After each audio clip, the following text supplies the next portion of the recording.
And welcome to In-Game Chat for Saturday, October 25th, 2014. This is Season 8, Episode 43. I'm Scott. I'm James. I'm Dennis. I'm RJ. And I'm Nathan. And welcome to the show, everybody. If you'd like to get in touch with us, our phone number is 334-272-9228. 334-272-9228. You can check out ingamechat.net for all the links to get in touch with us. You can find us on Twitter at InGameChat as well as on Facebook. You can email us, everyone at ingamechat.net. We're streaming the camera right now through Twitch TV. Head over to twitch.tv, search for In-Game Chat. You can find us there. And join us in the chat room along with some other listeners as well, live while we broadcast, and talk to them, talk to us, and just enjoy the show. We appreciate it. We're going to be talking with Leonard Wayland. We talked to him last week, but he's going to be calling in because the Extra Life Gaming event is going on right now in Prattville. I think it may be over with, but they said they were going to go until, everybody was done playing. So it still could be going on, but we'll talk with him in about 30 minutes or so. And also a big show note. We're going to repeat this quite a lot so that we can make sure everybody knows this. Nathan's going to be putting it on Facebook. I'm going to be putting it up on Twitter. And we're going to be saying it over and over and over again. We are changing times beginning the 15th of November. So Saturday, the 15th of November, you will be able to find us. Same station. We'll just be on 2 hours earlier. We'll start at 4 and we'll be done at 6. So we'll be on from 4 to 6 Central Time, beginning November the 15th. So we'll just we'll keep telling you that so you guys know it and so that you won't miss an episode. Of course, if you do, as always, it'll probably be a lot like it is now. We'll get a couple people showing in. Is it over with already? Or has it started yet, is what they'll be saying. It's a lovely birthday present for me. Oh, okay. You weren't here. That is Dennis, by the way. Yes. You weren't here last week. Where were you? I was up in You were doing a haunted house type stuff, weren't you? doing haunted house things up in Killen, Alabama. Yeah. Up near Muscle Shoals. Apt name for a haunted house, for a location for a haunted house. Yes. Killen? Killen. All right, well, let's start with what we've all been doing as the week has gone on. I have put a lot less time into Destiny and a lot more time into Shadow of Mordor, and I'm okay with that. We did the hard mode on the Vault of Glass in Destiny, the raid. Isn't there something about being able to cheese the boss of that raid? We cheesed it, yeah. You did? They haven't plugged It's that like hole knocking yet. down a cliff or something? Yeah. We haven't plugged that hole yet. Or they haven't plugged that hole yet, but it's coming. So anyway, did it, got the trophy, and I haven't... that was on Tuesday. I didn't play it Wednesday, Thursday, or Friday. I got on a little bit this morning and did a few runs of some of the little daily bounties, and then that was it. Got ready and came into the studio. I may pop back in again on Tuesday and run another raid, since you can only run it once a week, and see if I can get some more gear. And then if I don't, then that'll be it. And even if I do, that'll kind of be it for the week until, the next time I can do it again. So, but Shadow of Mordor, really, really liking the way that's going. That character Ratbag, I really like him. I'm not sure how they I'd like to look that up, but they got that Uncharted thing going on where the characters' movements and the lip syncing and the voice acting are really well in sync. And just very fluid and nice looking. Yeah, I really liked the whole voice acting they did with that game. All the orcs and everything. It's really good, especially between, and I don't even know what the main character's name is. Yeah, I have to look at that. I can't think of it. We'll just call him Shadow. Between Talion? Is that it? Yeah? Is that the main character's name? That's it. Okay. Yeah, Talion. Yeah, that between Ratbag and Talion, the back and forth between them is very good in the cutscenes and stuff. So I'm really, really enjoying that and progressing the story. So that's a lot of fun. I opened up the Vendetta system. That was really nice. I didn't know anything about that until it said, hey, you've unlocked the Vendetta system. And I was like, okay, I don't know what this is, but I put my cursor over it. And it's like, you can avenge Lavos' death from the hands of, if you go and, you kill this guy who killed Lavos. That's a really cool concept. I like that. So I've avenged him once. He's got another guy out there that killed him. So I gotta tell you, I keep bouncing off of that game. I've dipped into it a couple of times. I'm not enjoying the early parts of that game. I think they did a poor job of not discovery, not introduction necessarily, although I think that they did do a pretty poor job of the introduction. I had a better picture in my mind of what the first hours of that game would look like. And it felt very rushed to me. It felt inelegant. And in a game that has the hallmarks of, the detailed brushstrokes of really, really good scripting, really fun naming conventions, really good attention to not stepping on the toes of the lore, all of these other fine finished touches, and the narrative in the introduction didn't work for me very well, and it didn't feel very comfortable to me, and I feel like maybe above all there are too many systems at work in the game. Do you know what I mean? It's too much going on. I think there is more going on than needs to be going on. As far as like just an overall thing, like too many missions, too many things to do, or just gameplay too many systems, mechanics? too many functional gameplay systems and mechanics overlapping one another. It's a little more dense than I think it needs to be. I think it actually needs to be. It's a very complicated game laid on top of an incredibly simple combat mechanic. And I don't know. I didn't like it a lot. I'm a little disappointed that I haven't enjoyed it more after, just a couple of real hours spent playing it. And I don't have any, I'm certainly not upset at the game, but it really feels choked with good ideas. As if someone somewhere was given the green light to put every good idea that they had on paper into the same game, possibly out of fear that none of them would ever make it into another game. It's just, I don't know. At this moment, it feels like, 10 pounds of crap in a 5-pound bag, basically. And I feel like I feel like a more stately, a more kind of organized, maybe information-rich introduction sequence. And I am not one for long tutorial sequences. I'm really not. I don't like overwrought tutorials. I just feel like I could have been eased into the situation a little bit better. Yeah, I will say it was slightly confusing when I first started playing because of what I knew where I needed to go, what the purpose was, and I don't want to be hand walked through it, right? But I don't want to be just completely confused on what exactly where I needed to go. But I mean, once I figured it out, then I was like, okay, now I got all this works. And it in my mind, I found myself like I pushed back from the game a couple of times and walked away from it. And I tried to figure out what my problem was exactly, how I could explain even to myself like what I'm not really liking about it. Because I have a sense that once I'm fine with everything, once I'm thoroughly comfortable with it, I will very much enjoy. It'll be a rich dish, But in my mind, I was comparing it to Assassin's Creed? No, nothing that easy. For obvious reasons, Raziel. Soul Reaver. Soul Reaver, yeah.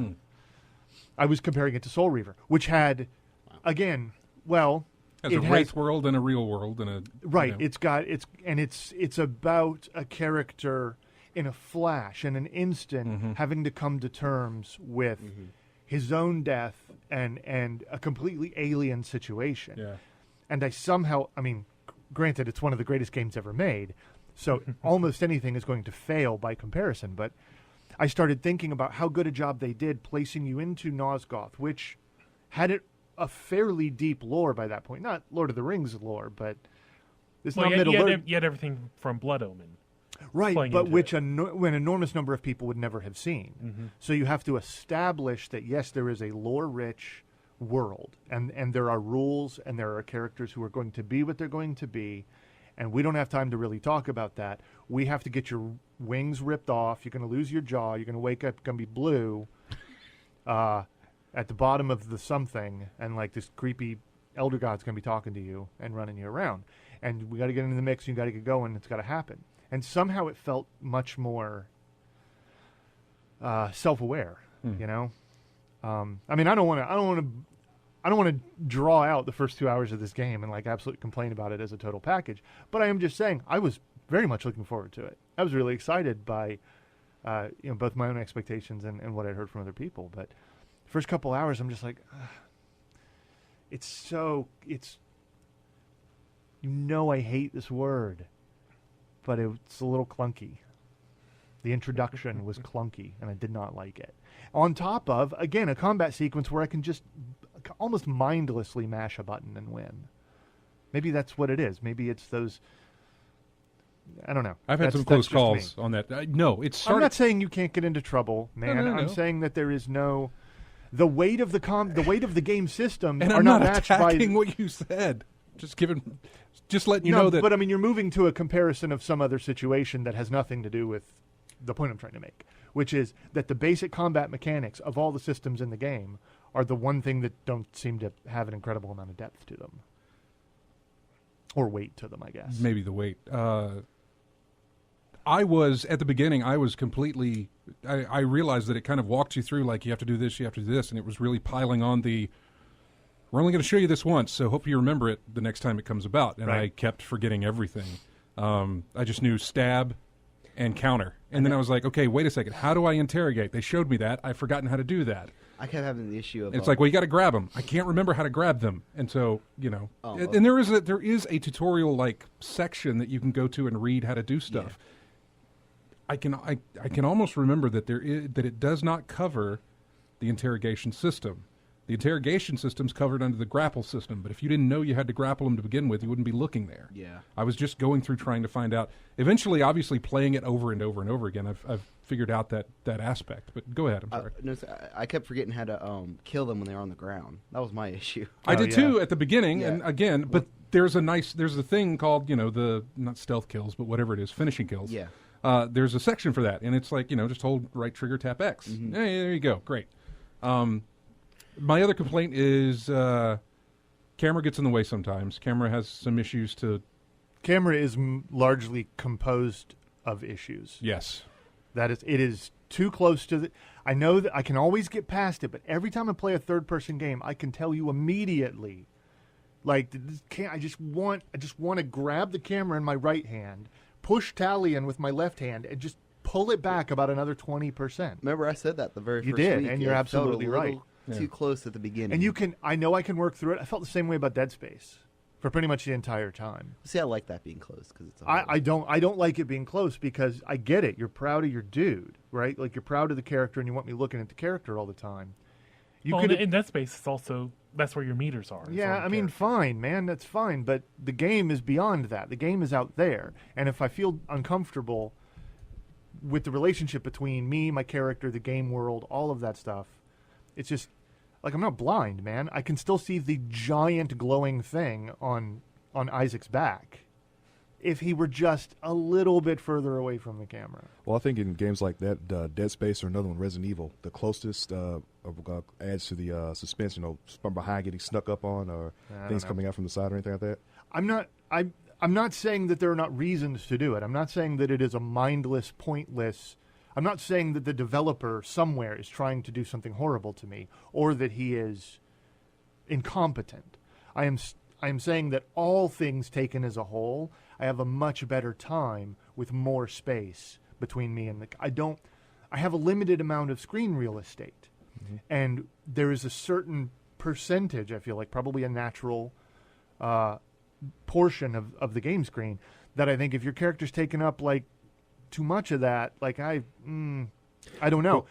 I'm experiencing discomfort. Okay. And so at that point, by the time like the super cool, amazing thing that's supposed to be enhanced by the nature of the relationship between the camera and the character, I'm annoyed, right? I'm fighting my own annoyance. And I think, and again, it's my preference. It's not everybody's preference. But when I'm fighting my annoyance, I'm not enjoying the game. That's a part of my experience that's being, it's draining gas. It's stealing energy from me and my ability to enjoy it.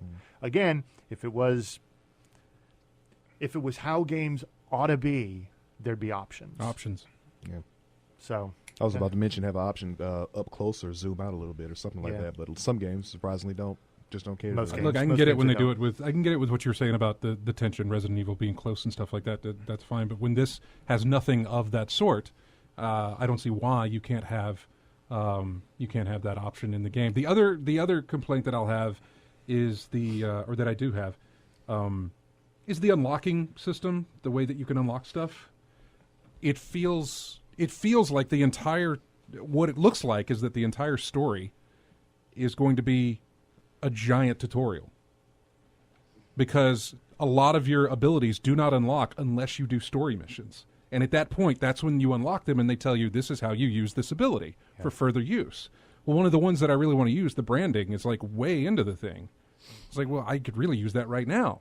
How come I can't? How come they can't introduce those? Obviously, like your complaint, they don't want to pile it on.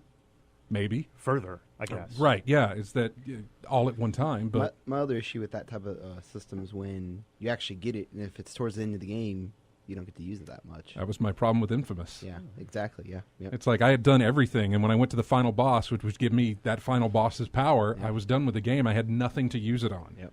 It was ridiculous. So yeah, that's kind of my thing. However, this is open world. Yeah. Yeah, I'm not really sure. I haven't done much of the side stuff yet, because I remember one of the tips that you gave and some people in the chat room gave was like, do that story first so you can unlock all that stuff, then go back and take care of everything else. Or do them, get a good amount of skill, and then go back and start doing it. I'm just saying don't do them right away because you get your butt kicked. Yeah, right now all I really enjoy doing is unlocking Caragors in their cage. Stand up the tower, unlock Caragors, and just watch them go nuts with everything else. Occasionally ride. This is what I'll do. When I need to get somewhere far away, I just ride a Caragor all the way over there. Yep. And I have no problem. Run into no issue.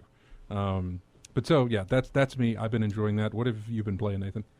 Well, Blizzard sent out a 7-day free trial to try out the new patch for World of Warcraft. So I was trying that last night just to see how that worked. You were already up to Mists of Pandaria, right? As you had already purchased that. Yeah. Did we bring this up last week that as of the release of the patch, Mist of Pandaria is added into Blizzard's I don't think so. battle chest? Yeah. No, basically it's like it's like $20 you get everything up to Mist. The battle chest is the basic game and all expansions. Always, it is always the basic game and all expansions, not including the most recent expansion in play.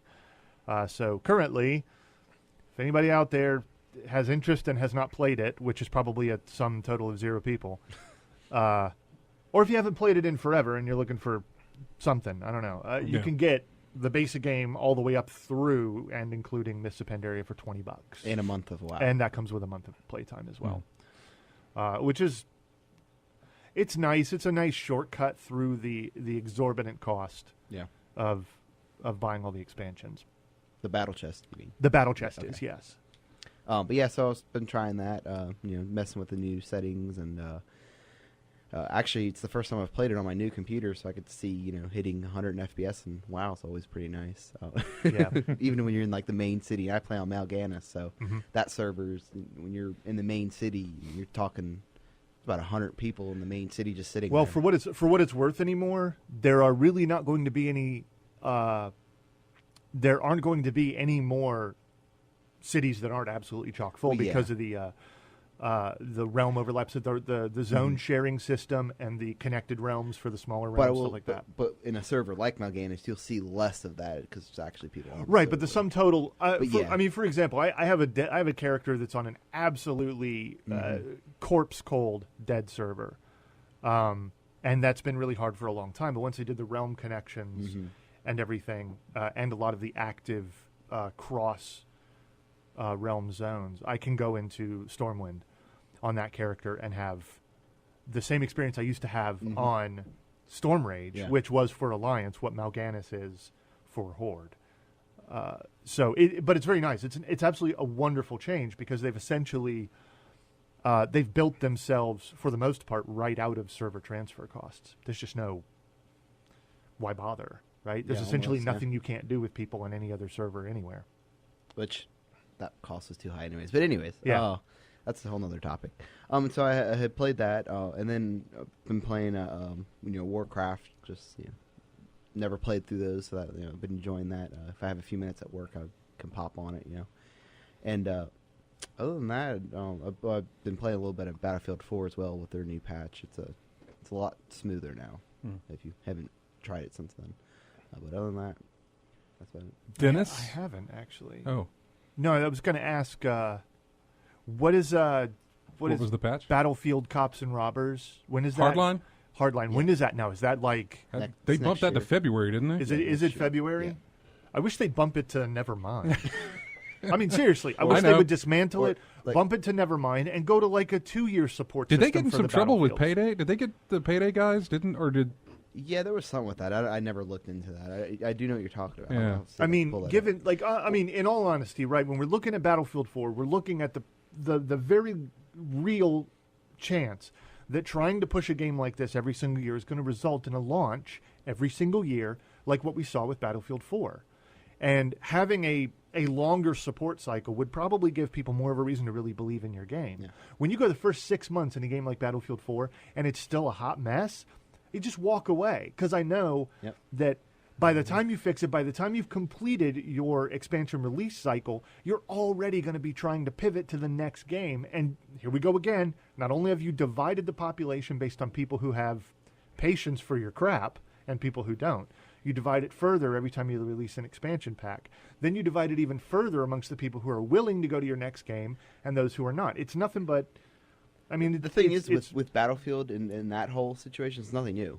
This has been going on since 2000. That's why I'm complaining about it. I've played every one of them since 2000. But that's even worse, that they have not changed that whole... But the nature of what they've been doing has been getting worse. They're not... They're not being very dynamic about it. It's like they've already decided well in advance, but they can't deliver a product that's stable enough to just... If it had been rock solid from day one, or at least from like week one, right? I'll give them a little bit of... I'll give them some fair room to play. But I could then think, I can get a solid year out of this. This can be my game for the next year. And that's really cool. But when you spend half of that time wondering when are you going to get it together? When are you going to fix your problems? We took them over a year. Yeah, you really, really start doing an enormous amount of damage to your brand and my willingness to play something that was already the only thing close enough to what I really wanted to be playing. For most people, they literally paid $60 for a beta. Yeah, an alpha-ish beta. Yeah, I know. I mean, it's officially out. It's frustrating. I mean, I'm glad that it's there. Yeah, I own it. There's no reason not to go back to it. I only paid $15 for it, so I don't know. I should keep an eye out for when the premium drops in price and I can pick it up at a cheap. That's what I did for $3. So I got nothing against it. I'm just saying, I think it would be better for all parties involved. Not the short, quick money, right? Not the per annum type of money that they're always looking at, but like. Give it some legs, man. Give it some legs by giving it a little more room to breathe. Give it more than 10 months before you're trying to get people to move on to your next product. Yeah. Give it a life. You're monetizing it beyond what is reasonable as it is. You should at least let the thing live and breathe so that, it has time to regenerate. The stone needs to regenerate some more blood before you can squeeze it out. Right? It doesn't make any sense. They're not waiting. To me. It just keeps squeezing. No, they're not. It's silly to me, and it's not even good business in my opinion.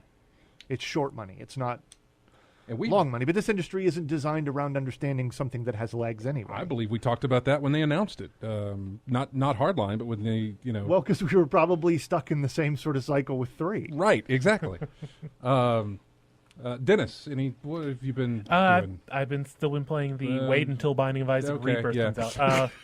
Play some more Resident Evil 6. Is there any way you could grab a loop of that recording and just play? That's all you need is just a little button saying waiting for Binding of Isaac Rebirth. You only need it for another 2 weeks though.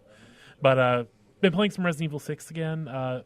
I got up to the point where all the criticism that people have for that game plays out, where you're fighting against the dudes with guns instead of zombies. Right. And man, it is such a dog when it comes to that. It is terrible. Horrible. I just want to play through Leon's chapter because that's Resident Evil. This is like, you're fighting against like bug-eyed guys with guns. Oh, yeah. It's like, and I guess it'd be fine if it was actually decent at being kind of that third-person shooting game, but it's not. It's, you take a few bullets, you get knocked down, it takes you 10 seconds to get back up, and then you take another hit down. It's not quite like Stunlock, like something in like Force Unleashed or anything, right? But just I don't like that. It's just I really don't like it. I don't like I don't like perma knockdown. I don't like stun locks. Yeah, I really don't like that sort of stuff. It's just not fun to play. No, it at isn't. all. I'll just play through Leon's chapter again and again because that's actually kind of fun. You got a Wii U.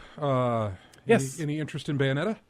It came out on Friday, I believe. Been Bayonetta. I'm actually looking Bayonetta more 2, I mean. Yeah, Bayonetta 2. I think it comes with the It original comes with Bayonetta 1, yeah. Yeah, I'm kind of interested. I'm also interested in Smash Brothers. That was my next question. Because they put out the 50 things you didn't know you want to know about Smash Brothers on the Wii U, and just looking at all that and seeing that 8 players and everything, it's like, that's really kind of interesting. I wouldn't be surprised if GT South needs to get in on that. They did mention that they were gearing up for having the 8-player Smash Brothers thing going on. I'm guessing that's 8-player local and online? Local only. Oh, local only. Yeah, it's 8 players local. You still have online, but only up to 4 players, I believe. No, that's fine. Yeah, 8 players local. It was like you have to have certain stages just cannot handle 8 players at once. Right. And, man, just looks really good. Mm-hmm. James, what about you? Wow. Just wow. Patch. Okay. Tidying up my when does that hit? laundry list November of stuff. 13th? Okay. Yeah. Just nothing that matters much. Old mount runs, old achievement runs, old title runs, old transmog runs.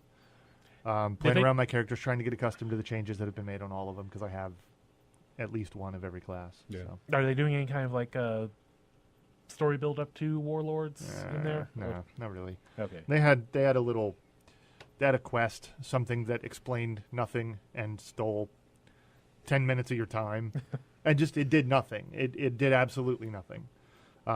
They neutered half of one of the dungeons that's going to be a staple level 100 dungeon. Downgraded it to level 90. Made it drop essentially no loot. And then told you, go do this. This is your event.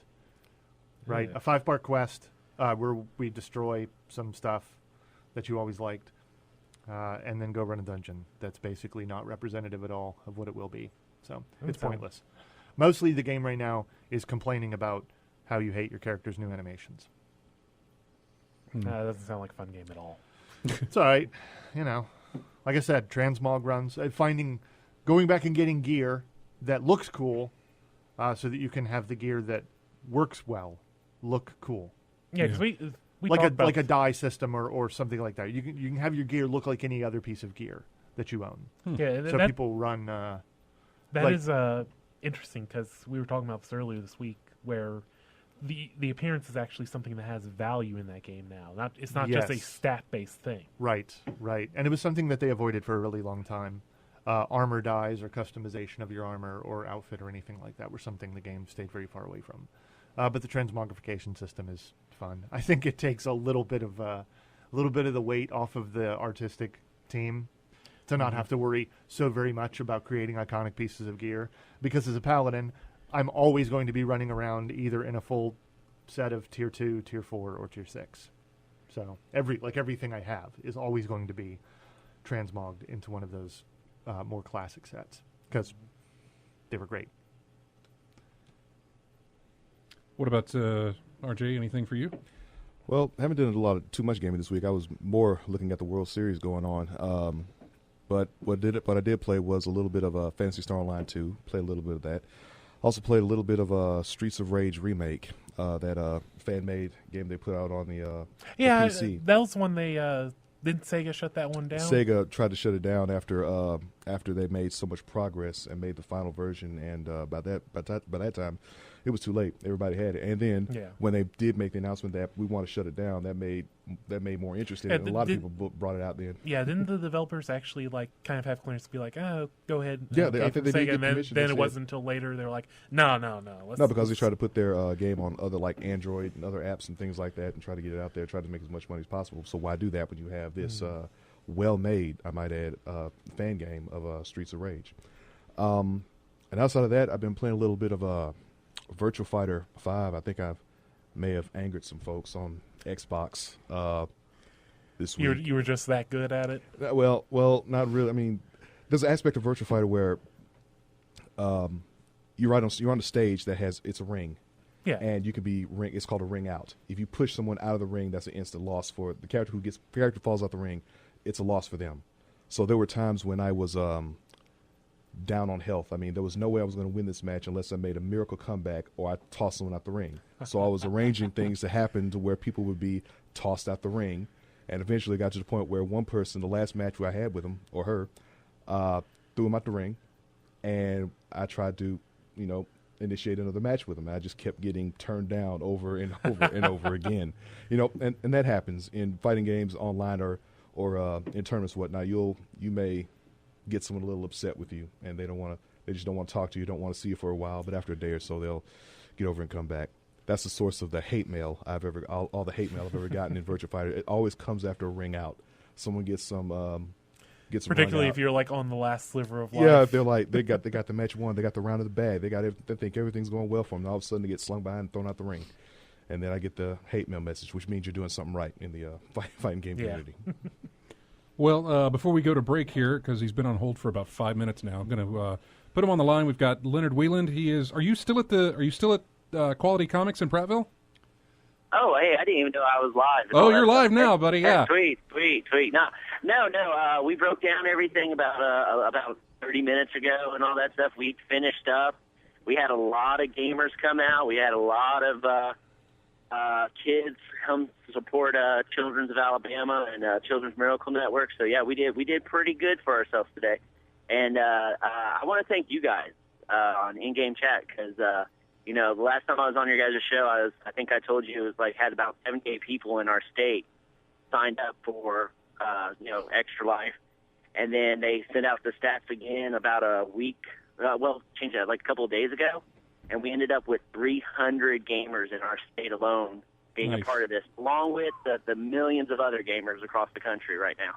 That is fantastic. Nice. That is great. What games did you have over there for people to play? Oh, dude, we were rocking some old school. To start with, we were doing some duck hunt, showing some of the young kids how to play that game, which was hilarious. Which is really close to the TV gun on the screen, right? No, you'd be impressed. Some of these kids, man, they've been hunting with their daddy or something out in the woods and all that stuff, doing deer hunting and all that. So they're getting those shots spot on and all that stuff. So you'd been impressed. We also had some Minecraft going, some Forza. We also, I would have to say, we saw Supergirl, Batman, I think Spider-Man, and Sub-Zero playing some Rock Band, oddly enough, all together at one time. So that was pretty awesome. What was the most popular game played out there? I want to say the most popular game out there, and hopefully I know the video game industry listens to your guys' show, so we're going to see a pool of these games coming out next, is some Super Smash Brothers, right, and also Rock Band. Okay. Oddly enough, those were the two ones that everybody was really enjoying. Well, I think it's great when you get a final tally of the donations. We do. Oh, I already got it for you, man. Go ahead. So you ready? Yes. I don't have a drum. Do I have a drum roll and all this stuff? I know I'm terrible. I don't know. There's a ton. I don't know. Go ahead. We'll see. Okay. Oh wait, here it is. There it is. I got one. Yeah, go ahead. Okay. As of right now, we raised for our Children's Miracle Network. Again, I'm just one gamer of the 300 that are in our state this time around. $1,619 and some change. Well, that is fantastic, man. Congratulations. And then, like I said, it was off that basic idea of just hanging out with friends and playing video games, man. That was it. So, again, I got to thank you guys so much for letting us be a part of your guys' show and letting us let all your viewers on Twitch and everybody who listens to you on News Talk know about what was going on. We appreciate it, and we thank you for letting us know that this was even going on, man. I mean, we knew Extra Life was happening. We just didn't know anybody local was doing anything, and so it was great that you got in touch with us. And we were pleased to be a part of it in even just the smallest of ways. So thanks for doing that. And then we'll be in touch with you next year because we will do it again and hopefully be able to contribute a whole lot more for you next year. Sweet. So hey, I appreciate you guys. Thank you. Thank you, man. Yeah, get some rest, I guess, because I know you've been working on this for a good few months now, just nonstop. So get some rest, play some games, go play some games. And relax, and we'll talk to you again, man. Okay, thank you guys. Bye. Thank you so much. That was Leonard Wieland. He was doing the Extra Life here locally. It was downtown Prattville at a place called Quality Comics. They did free comic book day today for this event as well, and they played games and raised money for Extra Life. So good job there for that. We're going to take a quick break, and then when we come back, we will have more in-game chat in just a moment. We'll be right back.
And welcome back to In-Game Chat. The music we played going into break was from Batman on NES. Music we're playing right now is from EVE Online. Welcome back to the show. We're going to jump right into the phones.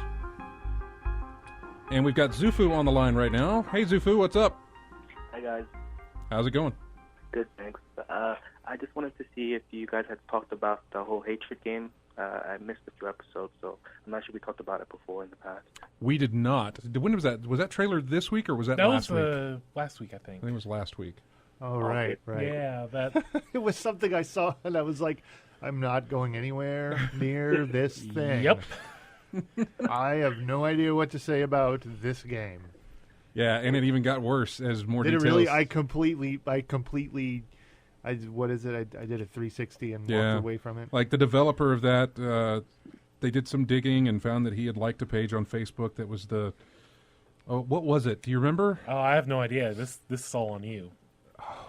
Actually, I think it was some sort of like hate or something weird, something bad, something not really reputable. They found that he liked it, and it didn't help his cause, so to speak. Right. He defended it as saying that he was just interested in what they were talking about because it was news or something like that. He didn't defend it as like, no, there's nothing to be wrong with that. There's nothing wrong with whatever that group was. There was clearly something wrong with that group, and he was trying to defend his reasons for liking their page on Facebook. Is there honestly, and again, because I saw it and I was like, I have, for the past like week or whatever, I've had very limited bandwidth, so I was like, this is not going in my stuff today. Is there any room here for this to be irony or satire? Like, I mean, I mean that is an honest question, as people who have paid more attention to it than I have. As far as I read about it, I don't think so. The developer, like the main person of that company, seems really adamant, and he's very standoffish in the way he replies back to criticism. So I don't think this is some sort of like, game or some sort of attempt to get exposure. Maybe a little bit of it is just for the shock value to kind of put it does. It doesn't feel like a thing that they would have submitted to Jack Thompson and said this is what this like somebody like kind of being a little serious about being the violence thing, and it's like just kind of. Ugh. This is not like this is no. The Facebook page was a Polish anti-Islamic organization. Yeah, that was another thing. I'm not going anywhere near. Yeah, I'm not turning down that road at all. I'm just going to drive right past. I think I'm going to pick one of the other millions of games I can choose from. This is a hot poker, man. Yeah. Like, what do you? Because I did watch the trailer. Yeah, I did too. And I was like, this is either I have gotten completely dense in my old age, or there's nothing subtle here. This is a red hot poker, and he's just trying to, I don't know, make the cat jump. It looks like aggravation is what it looks like, and I don't know. There's too much stuff.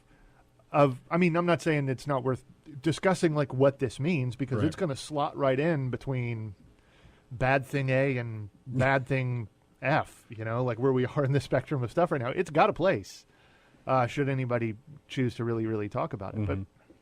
But I've realized that I am incapable, I think, of saying the right thing about something like this. I'm loath to ever look at something like this and be like, it just simply should not exist. There's I don't know if anybody else is that way, right? I can't stand in defense of it necessarily. Right. I would hate to see what I did if I tried, but I'm also like, it's distasteful to me to point at something of this nature, something creative, something made of any type, and be like, absolutely should not exist. It's distasteful to me, so I usually remain silent on the subject. I don't know. What do you like? What do you think? That was my next question. What do you think, Sufu?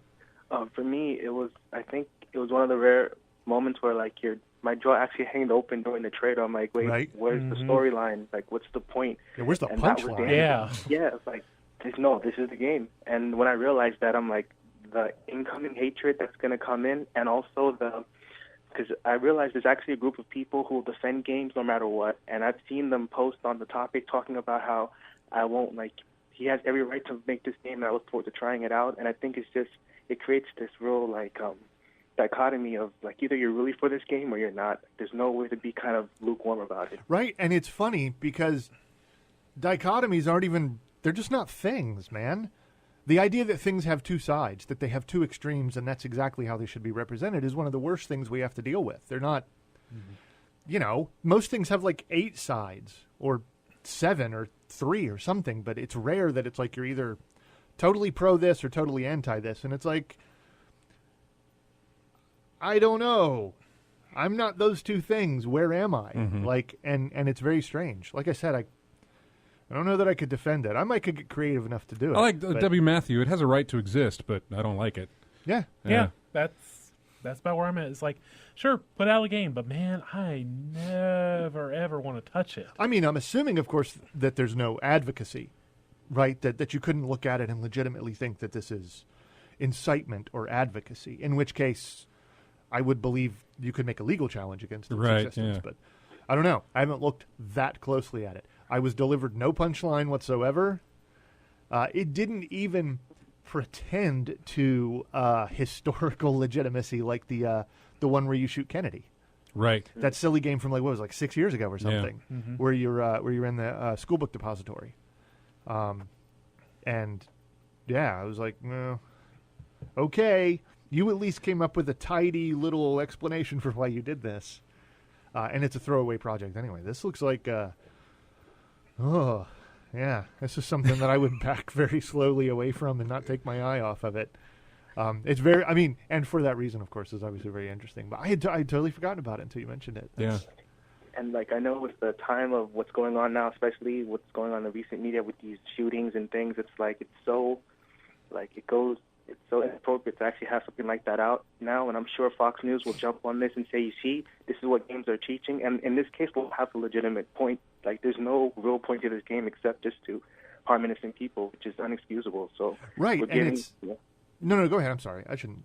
No, basically we're giving them that kind of ammunition to basically fire back at us, and then we wonder why the media is Like, I don't see the benefit of this game, really.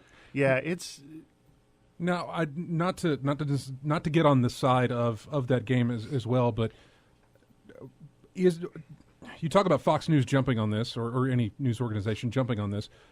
Didn't they also do this with like Grand Theft Auto though? I'm thinking of Jack Thompson really. But didn't they also jump on this as like a killing simulator type situation? Didn't they jump on Grand Theft Auto for that? Yeah, I'm pretty sure they did, and some people made that argument. Like, what happens in this game is nothing different than what you can do in hundreds of games that have right. been out. I had read that. I'd read comparisons to like, it's Postal-ish or Postal-like. I actually never played. I mean, Postal without the absolutely distasteful or not, without the humor, without it being tongue in cheek or wry or something. I mean, they have always jumped on everything. Mass Effect was called a rape simulator. Right, yeah. Yeah. This is ridiculous. The problem is you could always, under any circumstances, point to their discussion and their critique of it, and say, unquestionably, they are out of their depth and they are lacking context. That they are, or possibly, working extra hard to find and eliminate and isolate a flaw in the game. That's why I led with the question, is there any chance that Hatred could be taken as satire? Because from what I see, there is no way to take it out of context. Mm-hmm. It doesn't have any context. It is everything it appears to be. Yeah, I'll say, you'd have to put in that extra effort to make it look like a satire. Right, now you have to do the work to make excuses for it. In every other circumstance, whether it's GTA, whether it's Postal, whether it's... I don't know. Manhunt. I was thinking Manhunt. Yeah, any of that stuff. It is contextualized, and it's not even like, well, if you think about it like this, it's better. It's like, no, the game is more than what you've seen and more than what you've claimed. But I don't know about this guy. And again, whether or not he should have put it out into the world is like, that's a tough question to answer. The worst problem we face right now is a crisis of identity. Right? I never thought to identify myself or the industry. It's just games, man. It's a whole bunch of stuff. Mm-hmm. It's a huge spectrum. But there are forces in the world right now, the wider world, that's very curious about what's happening with us and with gaming in general. And they need, because they have no context for gaming, they need to identify it. They need to compartmentalize it, and they need to give it a name. And they will go for the simplest answer they can. And that I can't even tell them that they are wrong. They don't have, again, the bandwidth to understand everything that one must understand. Yeah, with everyone that they've picked up, or with everyone that you've pointed out, GTA, Mass Effect 3, you could stand in front of that. You could stand in front of that with a defense. Right, but you wouldn't have to make anything up. It's just like, no. I don't understand that. You need to know more. In this, it's like... Let me get out of the way. So can we talk about GTA? Yeah, really. Could we please Let's go back to Mortal Kombat, right. Okay? It's I suppose for that reason it's a really interesting litmus test of like where we are as a collective group of people, like how we're going to respond. Not that we are a single collective group of people ever. And I just remembered that Epic, because since the game is made in Unreal Engine 4, Epic actually told them to take off their logo at the beginning of their game. Okay. Yeah, so I remember reading that. I didn't see that. I didn't either. Yeah, everyone's separating themselves as much as they can from this game. Right. Give this guy plenty of space. Make sure that everybody knows that he is an island unto himself, and just shine a spotlight on it and be like, "There you go, buddy. There you go. Here's your attention. This is what you wanted." This is yours. We're not with that guy. Hope it is everything you wanted. I suppose it's about the best outcome. It's not even the one that I would have most hoped for. I would have just most hoped that everybody would like roll their eyes and be like, "This guy, let's get on with life." But that's not what happens right now. This guy's going to catch an updraft and get some attention. Do you remember Call of Duty scene in the airport? No Russian. No Russian. Calls. Yeah. But again, you could contextualize it. It was a bit of a, you had to like do some contortion. And if I remember correctly, the developers gave you the option to skip that. They patched it. Later on, they added it to where you could. Yeah, there's like they gave you the ability to skip that. But this game seems like it is. Which I'm pretty sure most people just kept replaying. A full length, no Russian. It wasn't even. You know what? It wasn't even without fun. context. It wasn't even good. No, it wasn't. Yeah, there you go. That's my part. And one thing I noticed also is the game itself actually has pretty high production value for an indie game. And I think if it was just another 8-bit shooter with like little black pixels coming out of a gun, it wouldn't have picked up as much steam. But the fact that you actually are like murdering innocent people, and this game is pretty graphic, and because of the production value, people are seeing this, it's instantly like making people like recoil in horror. So I think that only makes it more of an issue. Like people are actually seeing the trailer and they're like, what is the purpose of this? Yeah, the presentation is contemporary and it's relevant and it looks like something human readable, right? Like anybody, whether they play games or not, can look at it and divine what it's about. Mm-hmm. The older 8-bit sort of stuff can be a little bit difficult to put your mind to if you're not familiar with what gaming actually is. It's a bit of a barrier between gaming and the wider world that doesn't have any exposure to it. But something like this, something with this level of verisimilitude or realism or however you want to say it,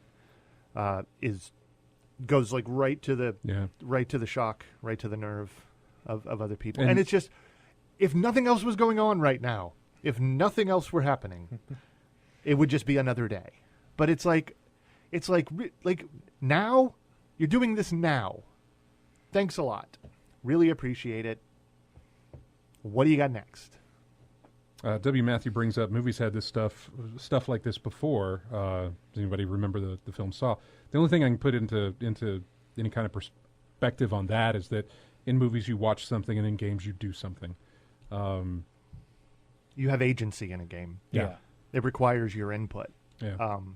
This changes the relationship between you're not a passive viewer. You're a participant. Yeah.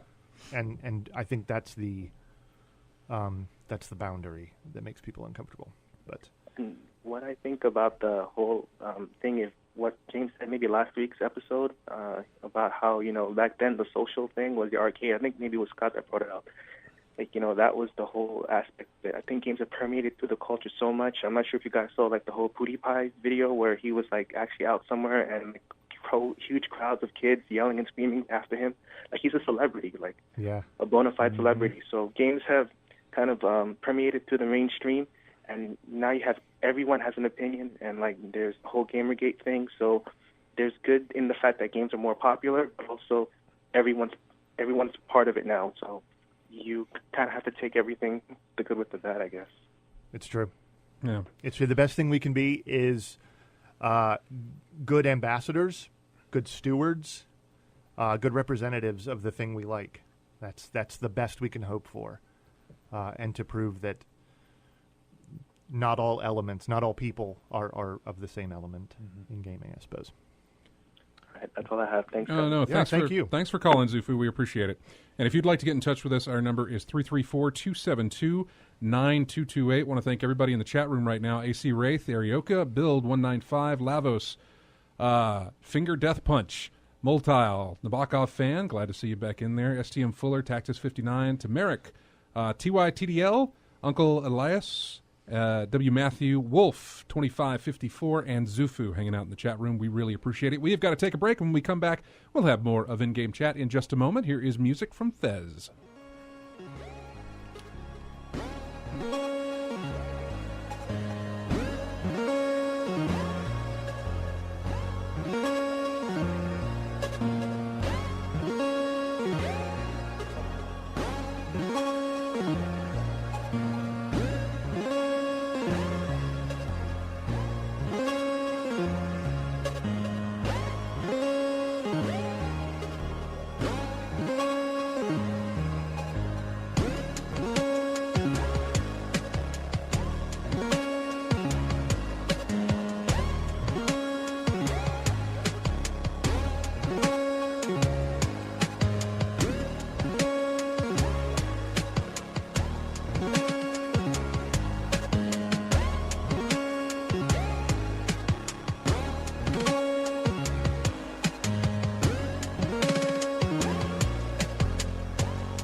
And welcome back to In-Game Chat, music from Forza 3. If you'd like to give us a call, you can, 334-272-9228, 334-272-9228. You'll be on the radio, you'll be on the stream, and then you'll be on the podcast, then you'll be on the YouTube, you'll be all over the place. Give us a call. Just another show note, like I said, we're going to be drilling this as often as possible. Beginning November the 15th, we are changing our times. We're going to be on from 4 until 6, beginning November 15th. Central, U.S. Central Time. 4 to 6 U.S. Central Time, beginning November the 15th. So keep that in mind. Mark it on the calendars. Change your dates, because I know you guys keep this in your calendar for whenever we're on. I know it happens. No, I just got a notification, but it wasn't about us. So anyway, yes, so please keep that in mind. We're going to be making that switch. We're not exactly sure why we picked 6 o'clock to begin with when we started doing this. James and I couldn't remember why. No, we couldn't agree about why. I had an idea, and you were like, "No, I'm going to be it." But I think that was it. I think that you had a specific. I think it was because we were rolling the dice to see if we were going to get back on the air. It was like, and we wanted to be as we wanted disruption of any sort, any inconvenience, any real or perceived, to be as minimal as possible. That's true. Because of the nature of our hiatus. We wanted to. We were very compliant with whatever anybody wanted, and we were very happy to be given the opportunity. But because part of our pitch, was like, we'll just slot right in here because there's already a natural kind of hole in the schedule. Yeah, and there was at that point in time, sense. about 2 years ago. Lavos keeps asking what became of Science Fantastic. There is a show on before us called Clearing the Air. It is a local show, and we are just switching places with that show. Science Fantastic. I don't believe we air that anymore. I believe if that 4 to 6 time slot ever did become vacant again while we were still on from 6 to 8, you would hear it. But as we were saying, we really, we kind of like the idea of doing it 4 to 6, backing it up a little bit earlier. It gives us time to get in here and arrange the studio the way we need to arrange it to get set up with everything, and puts us on earlier and gets us out of here earlier instead of later. So anyway, that's going to happen November the 15th. We're backing up 2 hours. We're going to be on from 4 until 6 Central Time in the U.S. So thanks for, sticking around with us for the past year and a half that we've been on, or almost 2 years now at this time, and we're gonna switch it up. So anyway, what else has been going on? What else been talking about? Somebody asked a question about how that 8-player system worked in Smash Brothers. Yeah, it's going to be the Wii U gamepad can be used, but only one at a time. Other people can use Wii Remote or any of the various Wii controllers, either Wii or Wii U Pro controllers. Your 3DS can be used as well. I think you might need to have Smash Bros. 3DS in order for that to work. I'm not 100% sure on that. But it's just a whole lot of choice. And there's the GameCube adapter as well, which is will take up each one comes with 4 slots, and it'll plug into 2 USB slots on the Wii U, which there are 4 total. So you can have 2 GameCube adapters and have 8 GameCube controllers plugged up. I was just about to ask how many ports are available on the Wii U to see how many controls we hook up there. So that's what they're going to do. The 8. Yeah, because there isn't any kind of controller port on the Wii U. The original Wii had that for the GameCube controllers, since that was going from GameCube to Wii. Right. But they're bringing out a specific adapter for Smash Brothers Wii U, and putting out a new GameCube controller, essentially. Okay. That is and you're gonna be picking that up? I might. It just depends on if I have the funds for it. Right. But I am interested in it. I still haven't played the 3DS one yet, which by all accounts everybody said is just excellent. I was talking to Star Stealer the other day, and he said he's been enjoying it. He says everybody is balanced, which was a very big problem with Brawl on the Wii, was that there were just specific characters just you could just win if you played them. Meta Knight in particular. Yeah, typical fighting games are usually always the first run of it. There's always someone who's so much better than the rest of the group. And it was the Ice Climbers, wasn't it? That was the. I think Ice. I don't know. I'm not sure. Maybe they were. Yeah, I'm not sure. I just know I used to see them. I've heard them talked about before. Though. I saw them get used a lot in the tournaments. Okay. Where they did that grapple thing, and it was just a lather, rinse, repeat. Yeah, if they caught you in that grapple where they did the whatever it was, I can't remember how it goes, but you'd see the guy trying to do it, and you see the opponent like being very careful not to get caught into that trap. Yeah, because if they did the grapple, it was like a hit switch, because there's two. Yeah, there's two of them, and then you just did that until they were gone. You're stuck. Yeah. Yeah, like we're saying, there's like I said, always someone who's overly powered compared to everyone else. And if you give players enough time, they will find all the ways the exploits of all this game, and then you have to patch it up and remake it and tweak things to make sure it's a little more even along the line. So I'd say give it a month or two.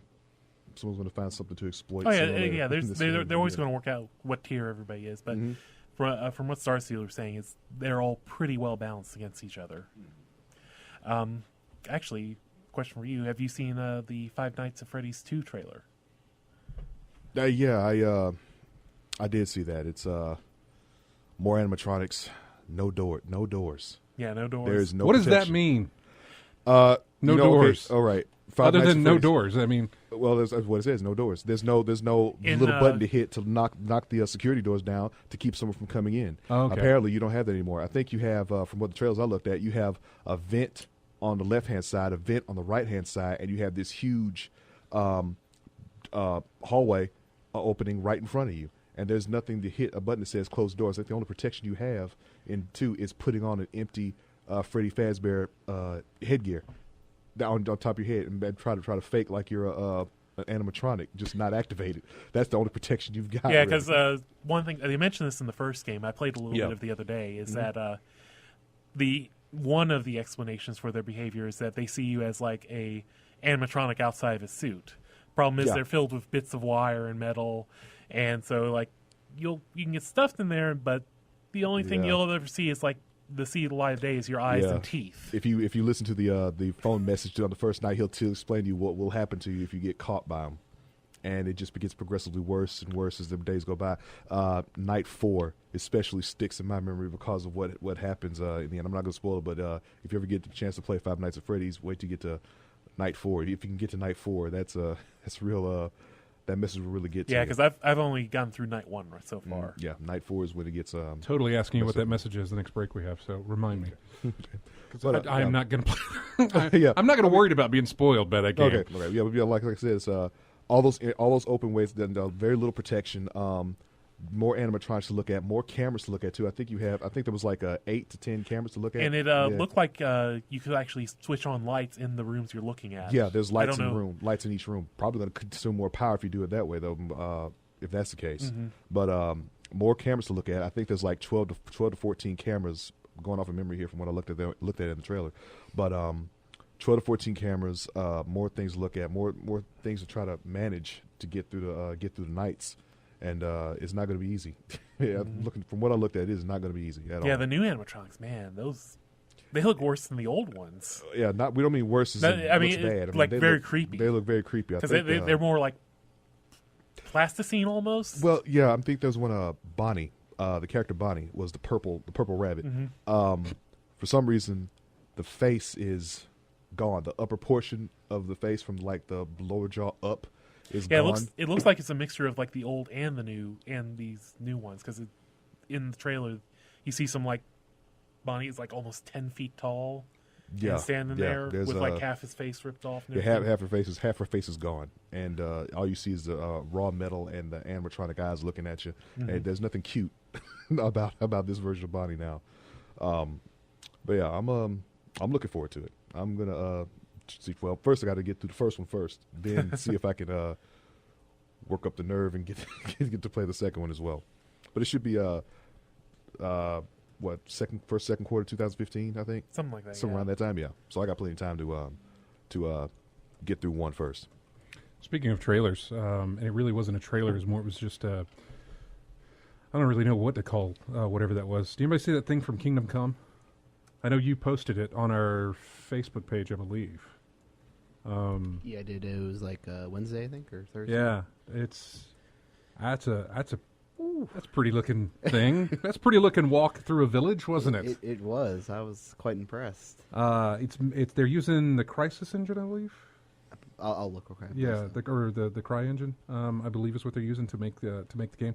It's a medieval RPG is really all I've got on it. I backed it when it was on Kickstarter, and the only thing that was on there for Kickstarter, or at least the way that Kickstarter was working, is that you'll get at the lowest pledge you get like episode 1, or volume 1 or something like that. It's going to be kind of I don't necessarily know if it's going to be episodic in nature, or if it's going to be like here is part 1 and here is part 2 type situation. I don't exactly know the way the whole story is shaping up to be, what it's going to be. This alpha that they released is just basically just a walk. You can walk through the village that they've got set up there, and it's really extraordinary. If you look it up, it's called Kingdom Come, and like I said, it is the CryEngine. Yeah, I thought it was. And did it have a release date? I think because that was like an early alpha of just a test. That was an alpha trailer, just showing you what they're creating so far. They've still got a ways to go with that. I know their Kickstarter talked about how combat would be done. Wasn't it? I mean, isn't it a end of next year release? Yeah, likely. It's with these things, it's they put it out there and then it gets shifted before it ever sees the light of day. So unsure on when that's going to get out, but definitely if you're interested in something like that, if you just want to see what we're talking about, head over to our Facebook page. Now this isn't just on PC, right? I think it is. Is it? Okay. Yes, I believe it is. Okay.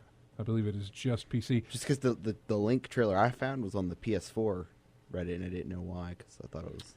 That's interesting. I'll have to look that up. I'll have to go to their Kickstarter and see. I can look it up. Okay. Because it'll likely... The Kickstarter should tell you if it's going to be what systems it was going to be for. I thought it was just PC, but I could easily be wrong. They could have changed it since then.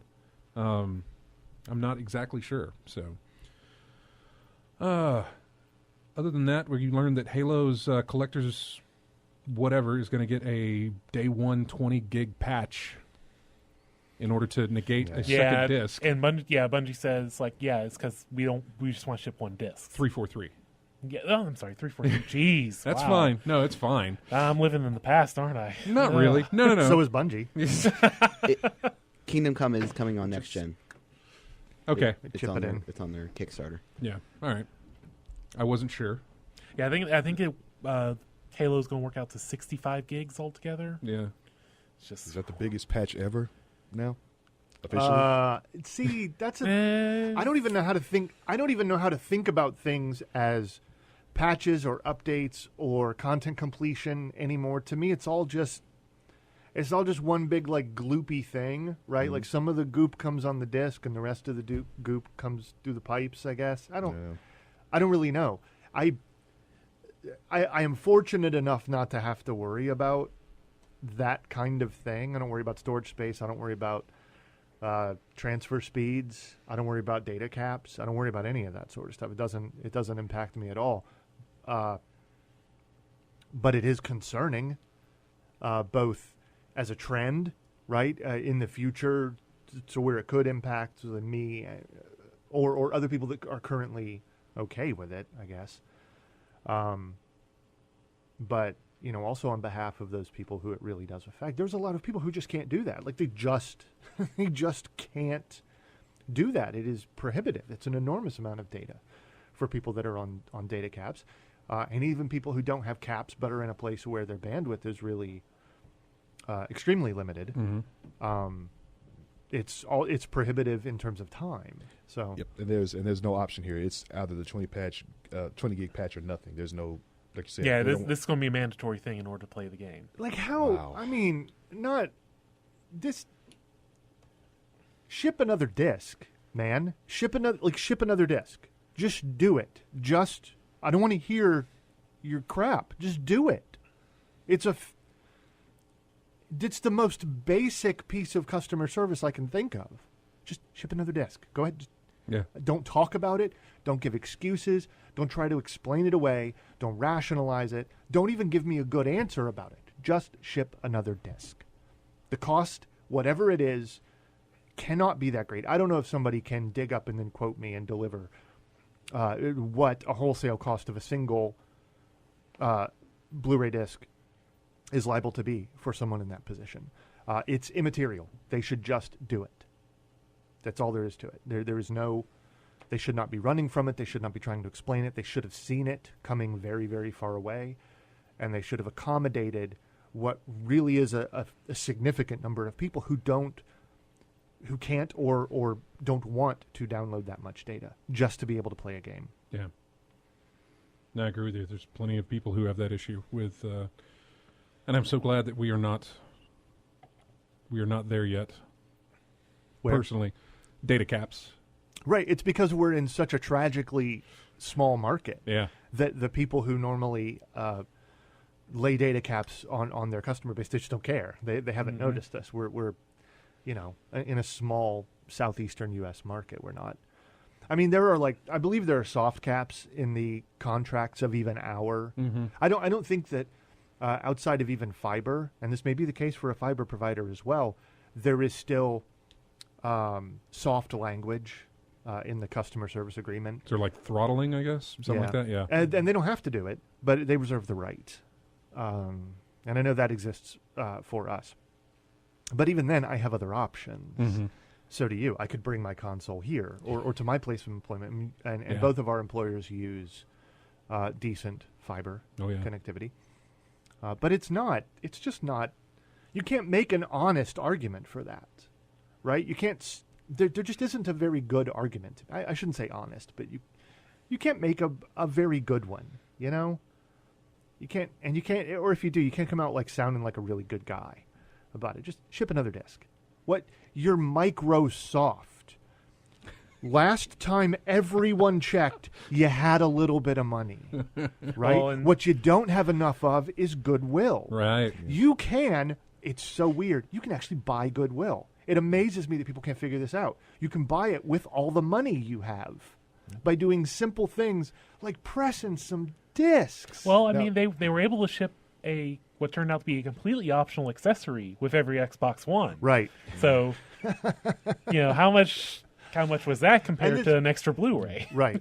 Now, I was thinking about who was that guy, Orth, I think his name was, made this insensitive statement about people who were going through the data caps and had the limited internet availability. And all he did, what he kept doing, he kept diving further and further into the corner by trying to make excuses for a decision that was really about nothing but them saving money or nothing but them designing their business around a specific delivery method. Mm-hmm. This is one of those things that you can't even put a better face on. Yeah, I would think they would somehow learn from that a little bit, but right. And I thought they would, but look, it's not going to bring down the empire. It's not going to tremendously affect sales. It's simply one of those things that is. It's not just goodwill.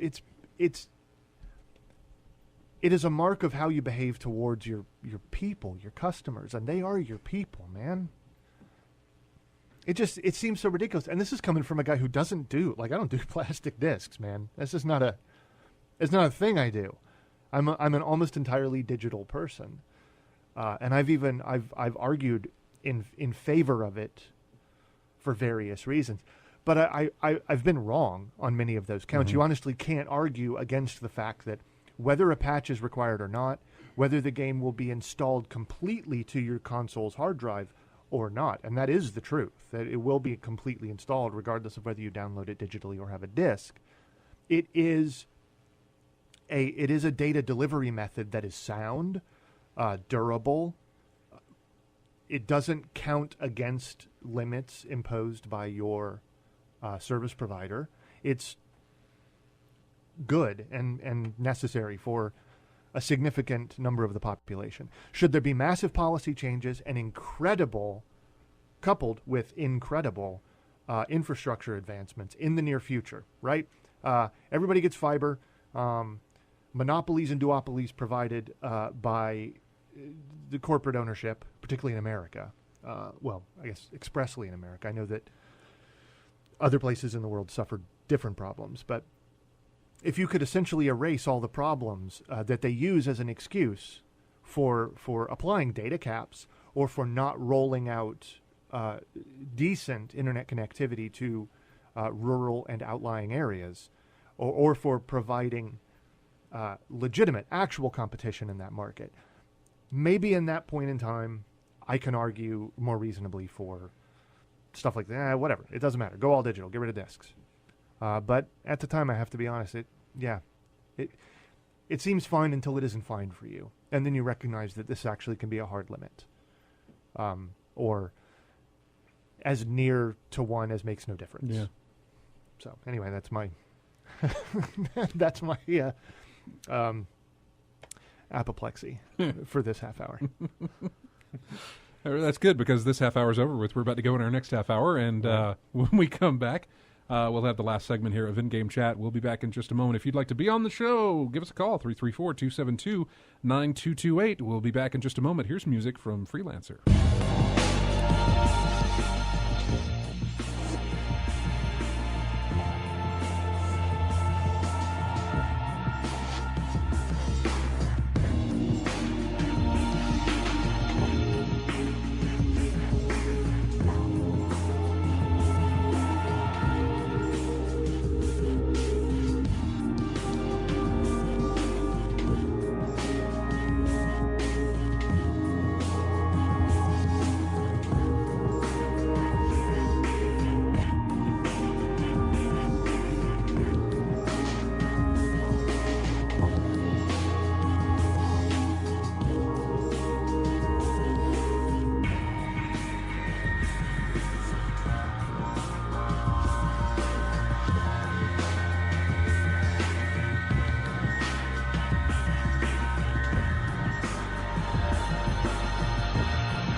And welcome back to Superbet In-Game Chat. Welcome back to In-Game Chat. And what was that? That was just me trying to do a stupid joke. Okay.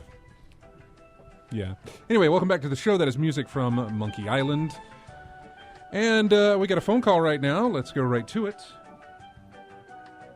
And I believe, I hope I get the name right. I usually don't, but Elise? Annalise. Emily. Annalise. Annalise. Annalise. Yeah, it's a long one. Sorry. I was close. Yeah. That's okay. No, it's where are you calling from? I'm calling from Canada. Canuckistan. We like Canuckistan. What? Thanks for calling. Thanks for listening up there. What is? What's your question? What you calling for? Well, I just wanted to let you know, first of all, I tune into your show every time you guys are on. I love your show so much. Thanks. What time zone are you in Canada? Eastern. All right, so we're gonna be on earlier for you, beginning November 15th. We're gonna be on from 4 until 6 Central Time, which will be 3 to 5 your time. Okay. Okay. I Great. believe. Yes. Okay. No, that'll be you're an hour ahead. Yep. It'll be 5 to 7 your time. Math is hard here. Yeah, it is. Yeah. Okay. Are you looking at me because I'm an idiot? Or are you Yeah, looking at me? yeah. Okay. Because James is giving me a look right now that I can't tell if he's trying to think about what I was saying or if he's just looking at me like, I why are was you trying so to think. I was trying why are to you think so about- stupid? Yeah. Like, Next, Scott will convert miles to kilometers. No, you won't do any of that stuff. Well, thanks for listening to the show. What's up? There were a lot of new gaming releases in October, and like my curiosity of out of all these games coming out in October, just wondering what size penis you are. There we go. Where's that button? There we go. Trolled again. Yeah. Been a long time since I've had to use that button. But that's what happens. Actually, really didn't say a bad word. But that conversation was going nowhere. I was trying to go somewhere. Yeah, I was trying to go somewhere. Oh. Anyway. No thanks for calling on that one. Killed a good 5-6 minutes there. That was nice. That was fun. Yay. Yeah. Nobody heard that.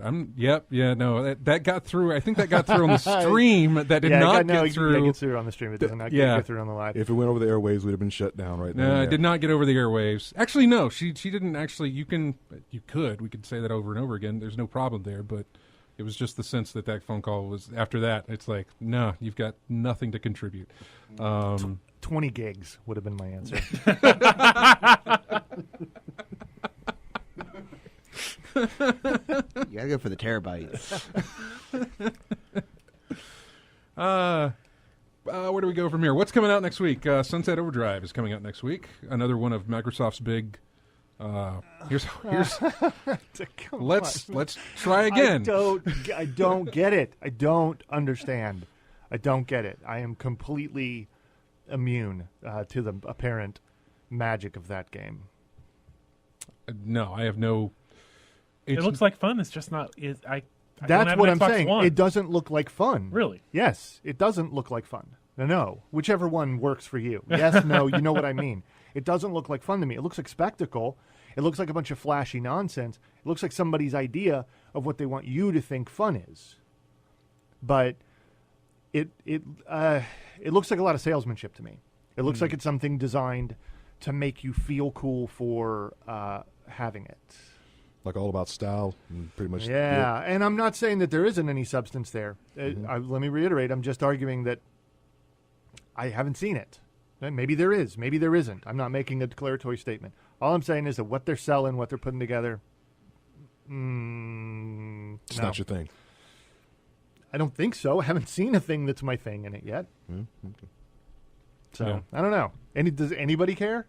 I've got it in my GameFly queue. Got it to rent. You know, so you don't really care, right? No. Yeah, I mean, I have an Xbox One, so it's like same here. Can't really care about it. I'll just watch Let's Plays on YouTube or something, and or Twitch, and just see what happens there. Yeah, see where it goes from there. That's about the same path I'll go down. Is that the only thing for next week, or was there something? There's a few other things, just not a lot. I don't care because next week isn't November 4th, but that's just me because that's when Rebirth finally hits. I'm going to keep driving that into the ground until it releases. Then you'll never see me again because I'll be playing that. I know. I understand. No, Sunset Overdrive was the only thing that was on my radar as far as the fact of like, hey, what's new coming out next week? It's that. This is the big, push that Microsoft was hoping for. It is an Xbox One exclusive. They have their own. It's got its own system bundle with a white Xbox. A lot like Titanfall did when they did their system bundle. Titanfall got an interesting patch this week. Oh yeah, is this the one with the Floor's Lava Horde mode? Floor's Lava Horde mode, yeah. All that stuff. That was this week. I believe it was this Actually week. Went in. I think so. I don't know. So you saw how much it drew me back into the game, right?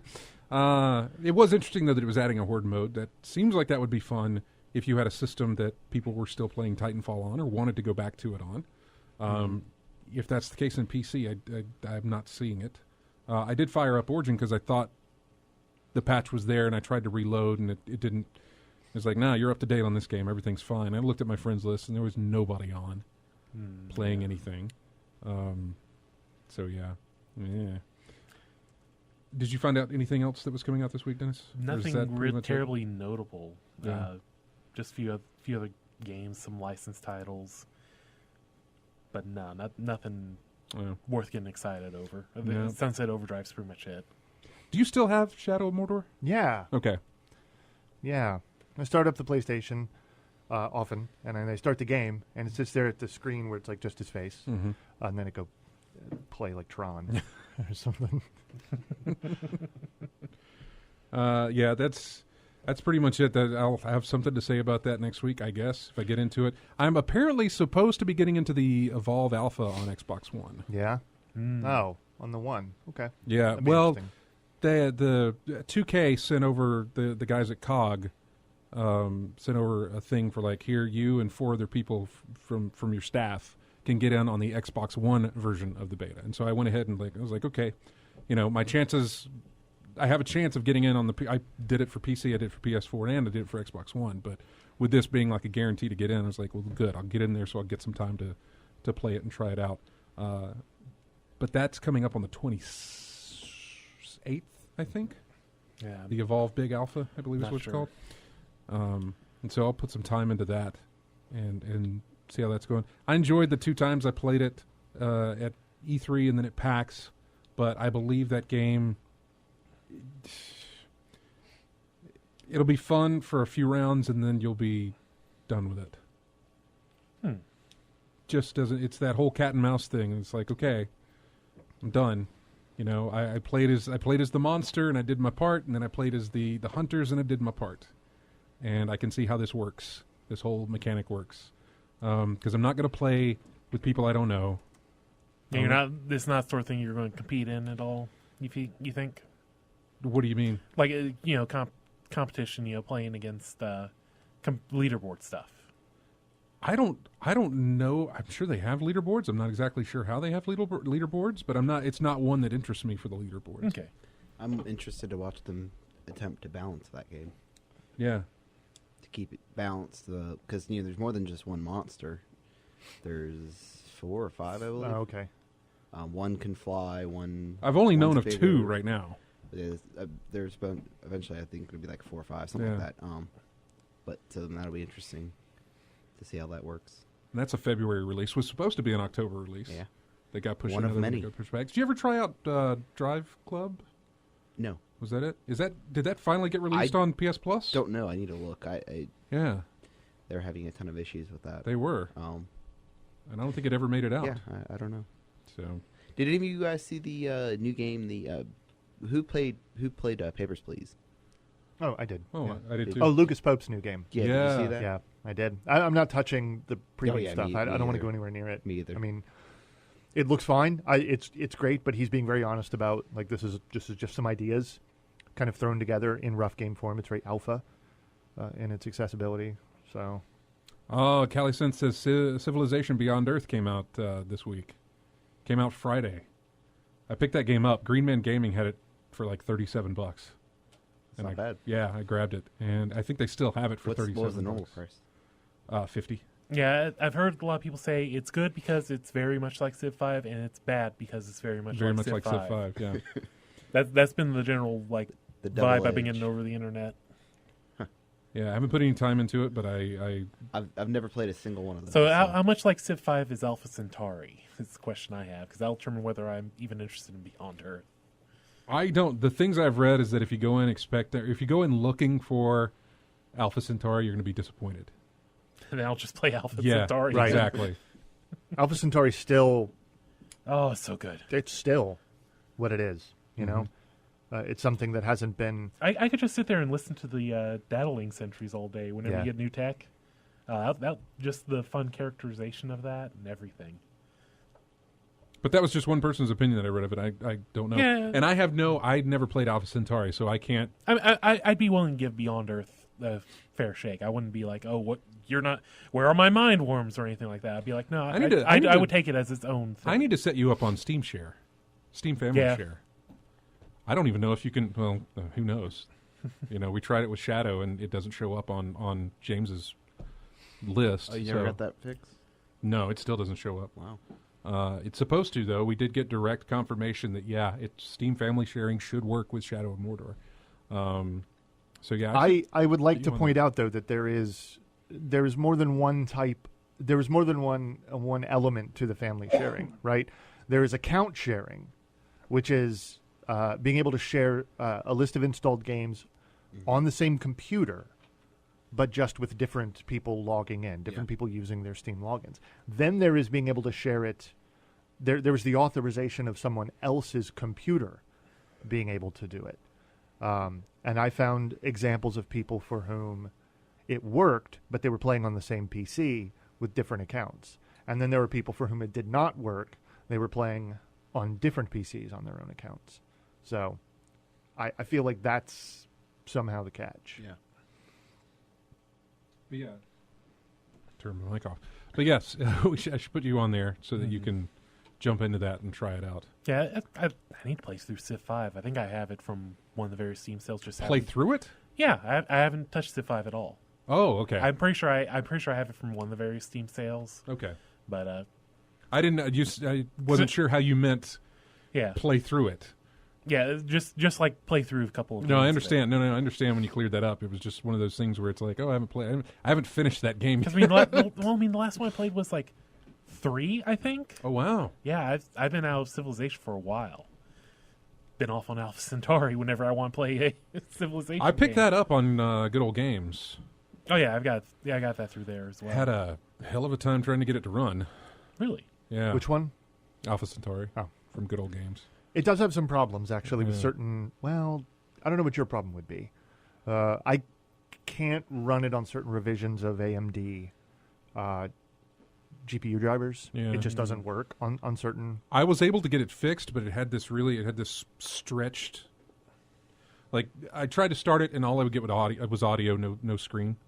Huh. And then whenever I got the resolution down, or whenever I did get visual, it was stretched really thin, and I couldn't get beyond how to fix that because every other resolution that I was picking, or every other like tried in WinXP mode or something like that, would give me no screen at all, just audio. So. Speaking of GOG, yeah. So we're getting another publisher at least. It looked. Did you? Yeah, I saw the thing. The fonts. Yeah. LucasArts. It looks like LucasArts. Take-Two, possibly. Mm-hmm. What are the 3 that were quoted? The 3 most requested publishers that they still don't have contributing to their catalog. It was Take-Two, LucasArts, and a third, maybe Microsoft. Microsoft, I think. Microsoft, Take-Two, LucasArts. Yeah, Nathan's on. Okay, Microsoft, Take-Two, and LucasArts. That's what's popping up. Well, somebody did some digging into their whatever and found fonts that were very reminiscent of LucasArts titles. Right. LucasArts has a lot to offer. Plus, yeah, somebody listed like a whole thing. Oh no, it's great, and Disney's been barfing rights out all over the place. I mean, they did that huge dump of stuff over on Steam, so it would be logical to expect that it would be LucasArts. Yeah. The question is, how much? How much of it? How much of those parts of the catalog are we going to see? Yoda stories? Nobody? Okay. Trust me. Good stuff. Good stuff. Yoda stories. I'm going to see the X-Wing games. Oh, that would be so cool. What a great time to release the X-Wing games. Space Combat making some kind of a comeback, having a little bit of a renaissance. Yep. That would be really excellent. Well, you're already getting Grim Fandango on. Yeah, that's already happening in places. Yeah. That was going to happen anyway. Yeah, I mean that's already part of another thing. Yeah, that's a reboot. But I'm just saying this points to master. This seems to point to more evidence of like it being probably LucasArts, right? Being the publisher that the Good Old Games gets. Wow, that's a lot of G's. So yeah, that'll be great if it does. That is a huge library of stuff. Matt will be extremely happy when he comes back. When is that going to be announced? Wasn't there a countdown for that? Is there? I don't know. Maybe the top of the week? Yeah, or I the think end of we the were month like 2 more days to go, maybe? 2 days, 12 hours, 10 minutes, and 43 seconds. Okay. Yeah. So, Tuesday, right? I don't know. Who can count? Yeah, don't look at me. Not at all. We're talking about time again. I'm going to screw that one up. All right, so we've got that to look forward to with that announcement, and obviously nothing else next week. And I'm trying to think if there was anything else. You don't know. No, I don't. No, you don't know. Elite Dangerous, beta number 3, Tuesday. Man, they're getting the betas out there fast, too. Well, it's beta 1 to beta 2 was a much longer build time than 2 to 3. They launched beta 2 with the date of beta 3, but Moon Red Head. What do they use to build that with? Is that a Unity or is that Unreal? What are they? Oh, I don't. Is their own thing? I actually don't know what they're using. To be honest, Okay. I think it's their own thing because of the nature of what the Elite universe has to be. I mean, you don't just put 400 billion star systems in, like CryEngine. Yeah, just doesn't automatically happen. No. Doesn't manually happen either. No. If Star Citizen is anything to go by. They're still raking in money for that game. Right. And yet here's Elite Dangerous just doing its little thing. Doing its little thing. I'll say, does Star Citizen have a game yet? Man, you're trying to light a fire I know, there.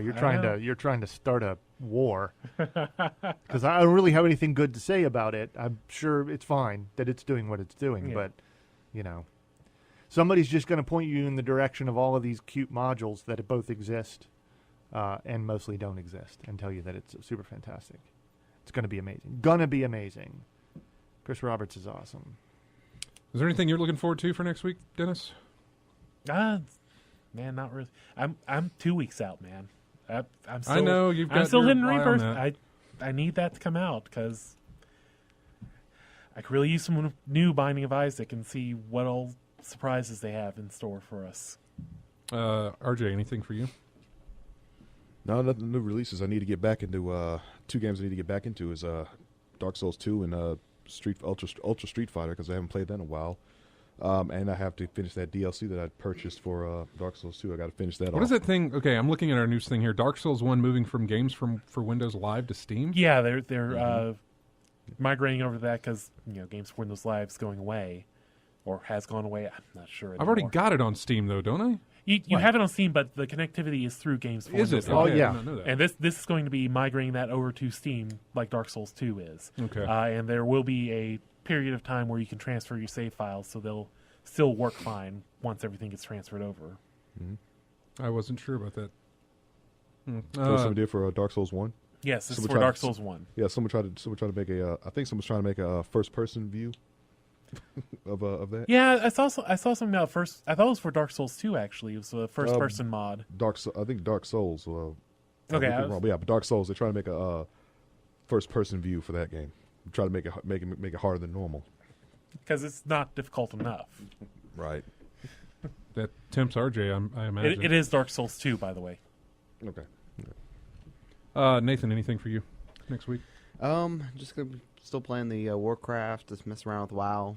I won't be playing that until Christmas. Do you still jump into Destiny at all? Do you still play that? Okay. Yeah, I haven't got a chance to even play that. I probably tonight I will probably do the weekly Nightfall. Did you see the update on the Fridays? Wasn't really an update. It was just every Friday they do the Iron Banner stuff that they're planning on doing. I did see that. What are they doing? What were all the things? There's a lot of changes that they were going to make. Apparently, they were going to I have to pull up the list. Yeah, if you can pull up the list. Apparently, they are going to scale it more in favor of your gear being the thing they said Yes. originally. Yes. Long time. They're going to do what they said. Yeah, they're going to. They're still not going to I didn't see it, but it doesn't look like they're still going to penalize you for leaving early. But that if you do stay through it, you still get. You get something for staying through it, even though you lose, and that something adds up over time.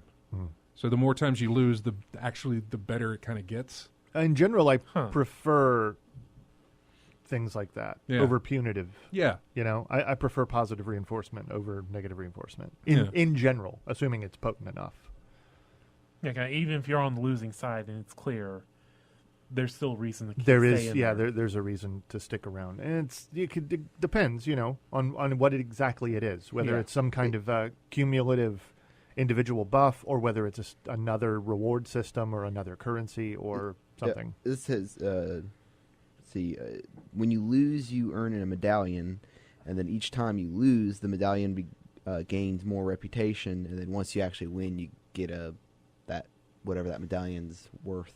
So every time you lose, the medallion grows, and it's banking. Yeah. Reputation. Okay. Apparently, I guess reputation for the Iron Banner. Never mind.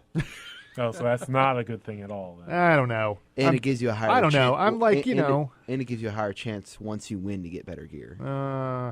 And they're doing something with now the gear I'm torn. too. Now I'm torn. The gear will now go up to level 30. Yes. Yeah. Yeah. So apparently, what gear will go to PvP 30? gear? PvP.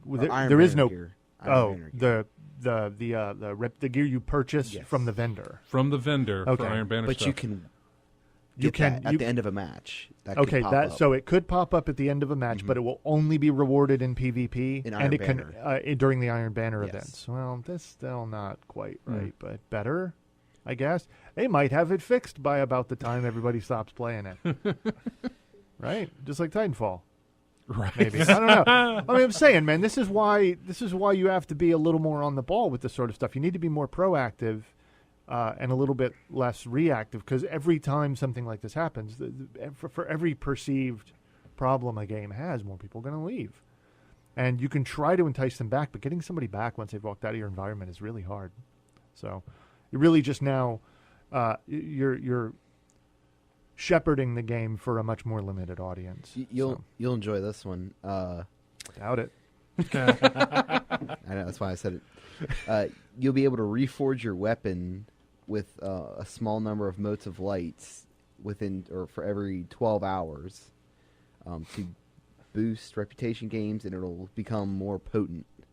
It's like a reforge. Buff your weapon? Mm-hmm. For the Iron Banner that week. No, I don't. No.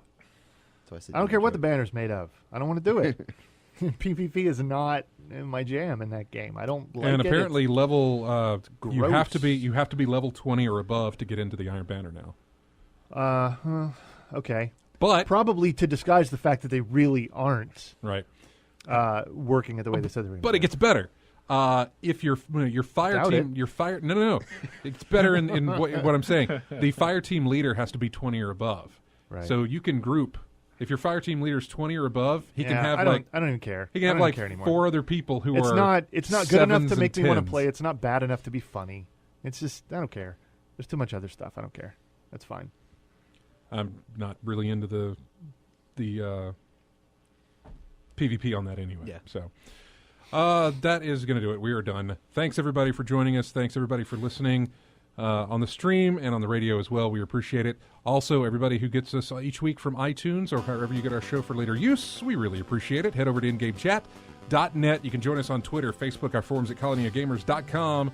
Subscribe to our YouTube channel, and if you're on Steam, we've got a Steam group you can join up with over there and play games with us and other listeners. Do not forget, November 15th, we are going to be on 2 hours earlier. We're going to be on from 4 until 6 Central Time, beginning November the 15th. Thanks, everybody. Have a great week. We will see you next Saturday.